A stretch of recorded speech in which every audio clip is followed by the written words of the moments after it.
I knew I couldn't afford to waste any more time, so I went through the gate, leaving Sam's body behind. I listened as the gate closed and the ground beneath my feet started moving. Then the lights came on and I realized I was in a big elevator, which started descending. Part of me had somehow come to terms with the fact that I was probably going to die here. But for some reason, when you're in a situation where your life is at stake and you desperately want to get out by any means necessary, your body defies your wish to give up and pushes you to fight on. The elevator stopped and the gated door opened, revealing a damp, dark room in front of me. There was a little cart next to the door on the other side. A folder lay on top of the cart. A circular logo with the name The Company was on the front. Below was the motto, "Your safety is our success." When I opened the folder, I saw Sam's face. It was his file. In it, I saw everything about him, including age, family, and even behavioral patterns observed by these freaks. And then the next page was my file. They knew everything about me. Not just my age, nationality, etc., but also my ways of thinking and everything I've been through during the test so far. They even had predictions about my behavior before I even did something. They knew my every move. The last page underneath my file was a note. Here's what it said. Congratulations on surviving this far. You have only one last task to complete before you earn your reward, which is to reach the elevator on the other side of this area. The list of rules for the final part is as follows. Once you are through this door, proceed straight through the corridor. Do not look, get close, or touch the glass on the left and right side, despite the irresistible urge. Don't stop for longer than 2 seconds at a time. During the entire time, you will hear whispers coming from the other side of the glass. If the whispers suddenly stop, run as fast as you can to the door. Once you reach the door, you will find yourself outside on a wide bridge. There will be one person aimlessly wandering there. He may look weak and drunk, but don't underestimate him. Only move when he is not looking at you, and when he faces you, stand as still as you can. If you see him stop all movement suddenly and go silent, he may have sensed you. The best thing to do is to stand still and not breathe.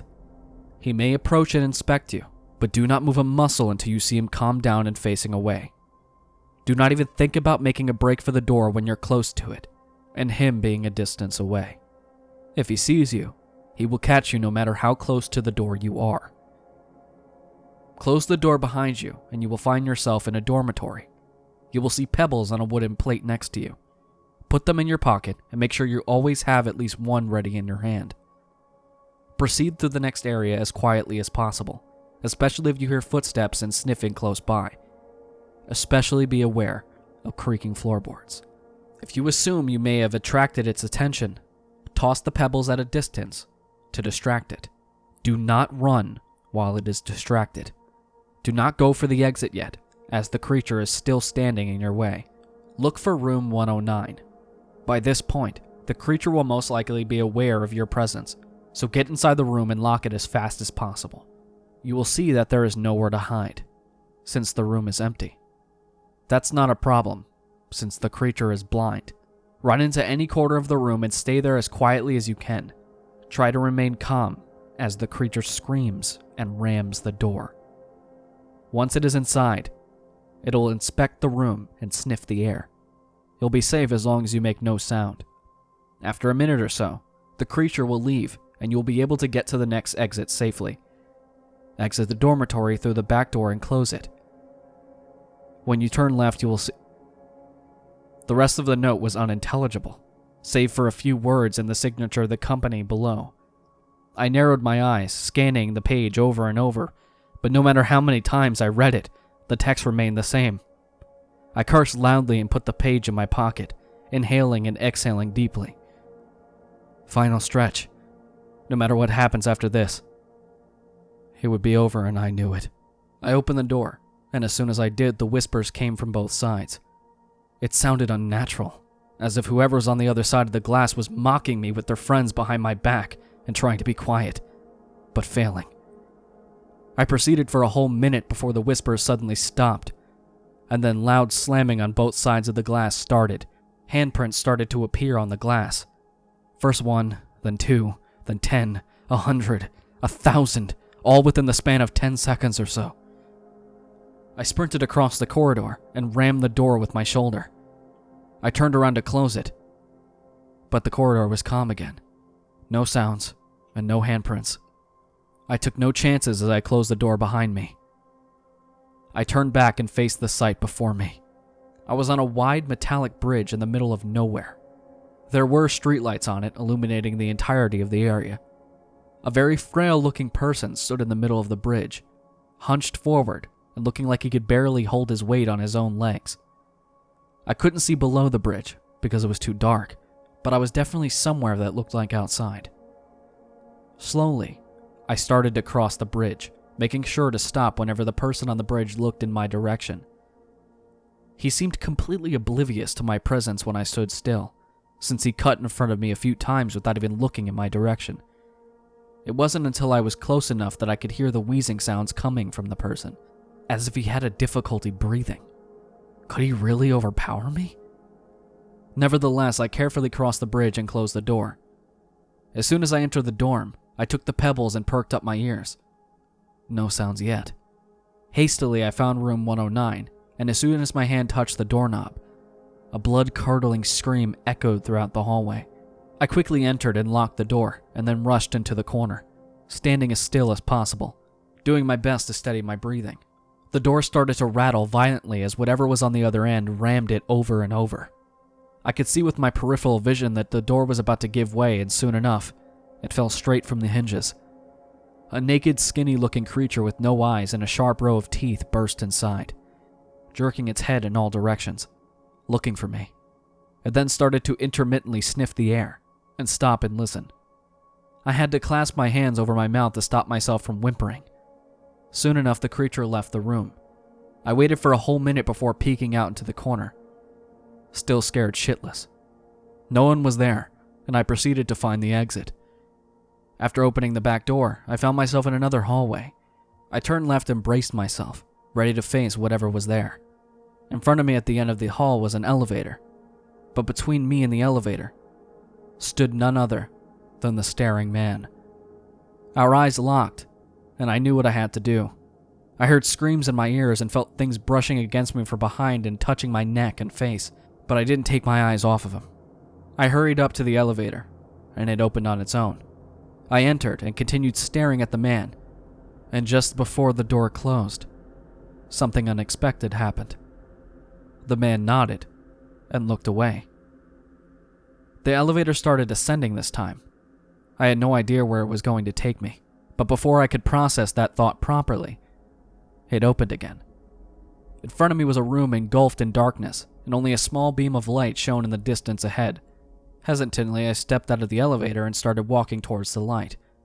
And then more lights turned on from the ceiling, blinding me for a moment and illuminating the entire room. "Excellent work," a voice in front of me said. It didn't take me long to realize that I was in some sort of control room, and the voice was coming in front of me, from the place where the beam of light had previously been. There was a big rotating chair there, and whoever was talking was facing away from me, so I couldn't see them. "You have successfully completed your assignment," the voice said again. "Who the hell are you? What do you want from me?" The chair swung around and a man in a suit revealed to be sitting in it. "To congratulate you," he said. "I usually don't like to go out on the field, but this is a special opportunity."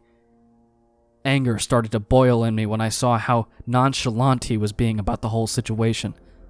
I started to stride towards him, but then heard the distinctive sound of a gun being cocked behind my head. "It's okay, Sam," the man said. I turned around to look at my assailant. It was Sam, the security guard, alive and well. "Sam?" I asked. I watched you die. What the hell is this?" "Sam is an amazing actor. I'm starting to think he should have gone for a different career," the man in the chair said. "You were in on this the whole time? I don't believe this," I asked and then faced the man in the chair again. "Well, your test is complete, right? Time to kill me?" The man threw his head back in laughter and said, "Kill you? Don't be silly. This was necessary for evaluation. We have to go through a very strict hiring process because we only hire the most suitable candidates. I know the test was stressful, but you passed with flying colors. Forget that whole $80 per shift thing. The money we'll be paying you will cover all your debts, medical bills, and then some. I let out a chuckle at the absurdity of the situation and said, hiring process? This was, what, some kind of job orientation the entire time? Well, yes. What our company deals with here is not ordinary guard duty, as you saw back there. And this is why we need to make sure our candidates don't do something to endanger themselves or others. So, all those things back there, they weren't real? Oh, they're as real as they come, and you were in actual danger the whole time. We have intervention always ready, but sometimes accidents do happen. This is the process candidates are subjected to. And out of 43 applicants, you were the only one to make it to the end. So you want me to work for you? I looked at Sam, who had a neutral expression on his face, and then back at the man. What if I refuse? Then you get a slightly higher compensation that was mentioned in the ad, and you go home and look for another job. I could go to the police and rat you out. You could. You could tell them everything. But you find that the police found no trace of anything you mentioned. No ghosts, no monsters, not even an ad listed by any company you mentioned. In fact, the company itself is not registered anywhere. There's nothing. Except an old abandoned building. He motioned for someone on the side to come. A woman approached me with a paper and pen. She handed them to me. At just one glance, I realized it was a contract for the company as a security guard. And the compensation was shocking, to say the least. The amount they paid would cover all my bills, and I can finally move out of the shithole I live in now. The man continued.